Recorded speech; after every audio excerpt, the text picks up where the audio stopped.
Welcome to PreMath. In this video, we have got these two identical rectangles put together, as you can see in this given diagram. And as a result, we get this blue shaded parallelogram DEBG.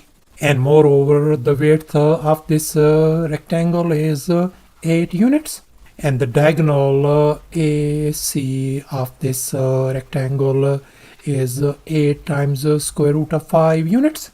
And now our task is to calculate the area of this blue shaded region. Please don't forget to give a thumbs up and subscribe. And please keep in mind that this figure may not be 100% true to the scale. Let's go ahead and get started. And here's our very first step. Let's focus on the width of this rectangle. We know this is 8 units. And since these two rectangles are identical, so therefore this side length is going to be equal to this side length, and this side length. If this side length is 8 units, this has got to be 8, 8, and 8 across the board.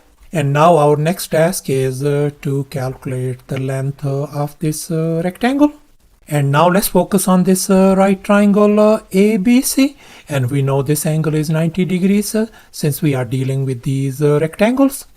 And we are going to apply the Pythagorean Theorem on this triangle to calculate the length of this rectangle AB. And now let's recall the Pythagorean Theorem. A square plus b square equal to c square. And in our case, our hypotenuse for this triangle is 8 times square root of 5. And our two other legs are 8 units and this AB length. So let's go ahead and fill in the blanks in this Pythagorean formula. So we got AB square plus 8 square equals to 8 times square root of 5 whole square. Let's go ahead and simplify. So we got AB square plus 64 equal to 320. And now we are going to subtract 64 from both sides. This is gone. So therefore our AB square value turns out to be 256. I'm going to undo this square by taking the square root on both sides.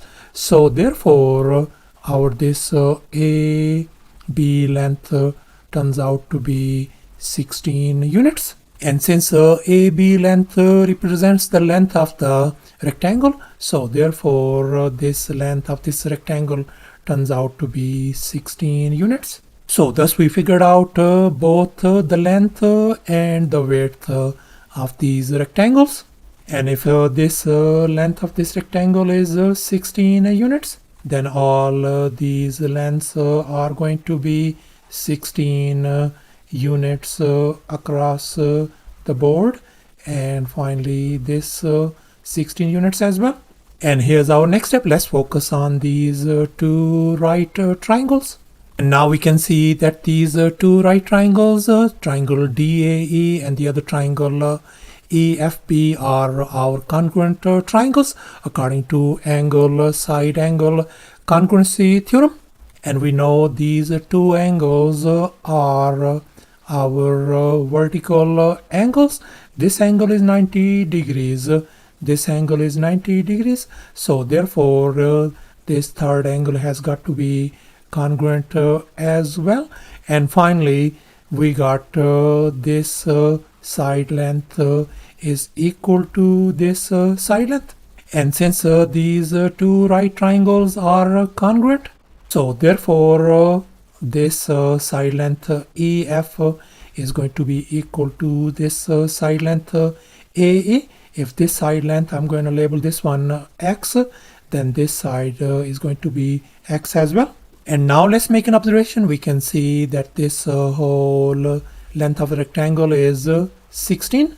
And this segment EF length is X. Then this remaining segment length DE is going to be 16 minus X. And now let's focus on this tiny right triangle DAE, whose side lengths are 8, X, and 16 minus X. And we are going to apply the Pythagorean theorem on this triangle to solve for x. And here's our Pythagorean theorem once again: a square plus b square equal to c square. And in our case, our hypotenuse is 16 minus x, whereas our two other legs are 8 and x. Let's go ahead and fill in the blanks in this Pythagorean formula. So we got x square plus 8 square equal to 16 minus x whole square. Let's simplify. That is going to give us x square plus 64 equals to, and now let's recall this famous identity: a minus b whole square could be written as a square minus 2ab plus b square. We are going to apply it on this binomial on the right hand side. So therefore this could be written as 256 minus 32x plus x square. And now we can see this x square and this x square is gone. And in this next step, I am going to move this 64 on the right hand side, whereas I'm going to move this negative 32x in the opposite direction. So therefore we can write 32x equals to 256 minus 64. So therefore we can write 32x equals to 192 on the right hand side. And now we are going to divide both sides by 32 to isolate x. This 32 and 32 is gone. So therefore our x value turns out to be 6 units. And since our x value turns out to be 6 units, so that means this x length is going to be 6 and this is going to be 6. Likewise, this 16 minus x is going to become 16 minus 6 is going to give us 10. And here's our next step. Let's focus on this blue shaded parallelogram DEBG. And now we are going to calculate the area of this blue shaded region. And now let's recall the area of a parallelogram formula. Area equals to base times the height.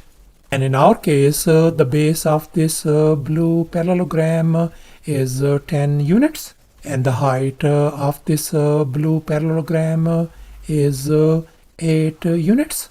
So therefore we are going to fill in the blanks in this formula. So therefore our this blue shaded area is going to be equal to, our base is 10 and our height is 8 units. And if we multiply the right hand side, the area of this blue shaded region turns out to be 80 square units. So thus the blue shaded area of this parallelogram turns out to be 80 square units. And that's our final answer. Thanks for watching, and please don't forget to subscribe to my channel for more exciting videos. Bye.